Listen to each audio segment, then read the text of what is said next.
আসসালামু আলাইকুম। মাছের একটি দুর্দান্ত রেসিপি নিয়ে হাজির হয়ে গেলাম। বাঙালিদের কিন্তু মাছে ভাতে বাঙালি, তাই না? একটা মাছের আইটেম থাকলেই কিন্তু আমাদের দুপুরবেলা আর কিছু লাগে না।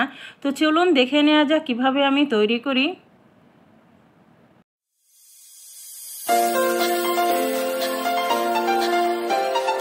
একটা হাঁড়ি বসিয়ে দিলাম আর এখন দিয়ে দিব আমি সয়াবিন তেল। আপনারা চাইলে কিন্তু সরিষার তেলটাও ব্যবহার করতে পারেন। দিয়ে দিচ্ছি পেঁয়াজ কুচি। পেঁয়াজটাকে একটু হালকা করে ভেজে নিব।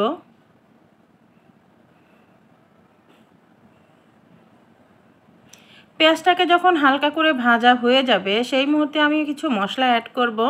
আর আজকে আমি কী মাছ রান্না করব? আজকে আমি কাতল মাছ ভুনা করব। তো এখানে আমি দিয়ে দিলাম রসুন বাটা 1 টেবিল চামচের মতো, দিয়ে দিলাম স্বাদ মতো লবণ। এখানে আমি দিচ্ছি হলুদের গুঁড়ো 1 টিস্পুন, ধনিয়ার গুঁড়া 1 টিস্পুন, আর এখানে লাল মরিচের গুঁড়ো দিব আমি। আর এখানে দিয়ে দিচ্ছি জিরা গুঁড়ো 1 টিস্পুন। মশলাটাকে ভালো করে কষাতে হবে। মশলাটা যত সুন্দর কষানো হবে রান্নাটা কিন্তু তত ভালো টেস্টি হবে।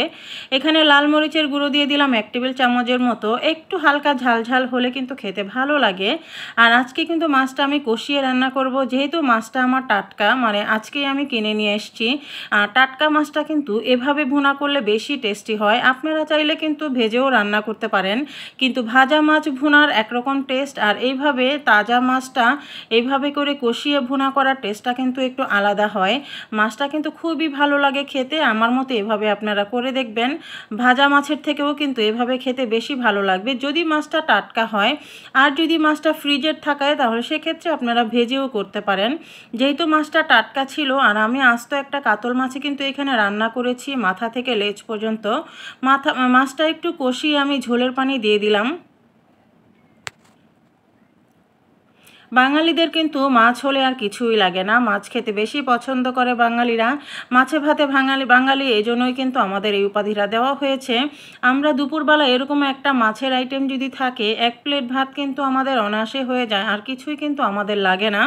তো দেখতে পাচ্ছেন আমি কিন্তু একটু ধনিয়া পাতা দিয়ে দিলাম। আপনারা চাইলে এখানে জিরা গুঁড়াটা ব্যবহার করতে পারেন। আমার রান্নাটা কিন্তু প্রায় হয়ে গিয়েছে। এখন আমি ঝোলটা বুঝে শুনে নামিয়ে নিব। যদি আপনারা একটু বেশি ঝোল পছন্দ করেন তাহলে এখন নামিয়ে ফেলতে পারেন। আর আমি আজকে একটু হালকা মাখা মাখা করব, তাহলে বেশি টেস্টি হয়, সেজন্য একটু ঝোলটাকে কমিয়ে নিব। আর এই যে একটা চামচের সাহায্যে আস্তে আস্তে করে কিন্তু আমি নেড়ে চেড়ে দিব, না হলে কিন্তু মাছটা ভেঙে যাবে। যেহেতু আমি বলেছি মাছটা আমি ভেজে রান্না করিনি, আর মাছটা টাটকা ছিল, একেবারেই টাটকা, মানে আজকেই আনা।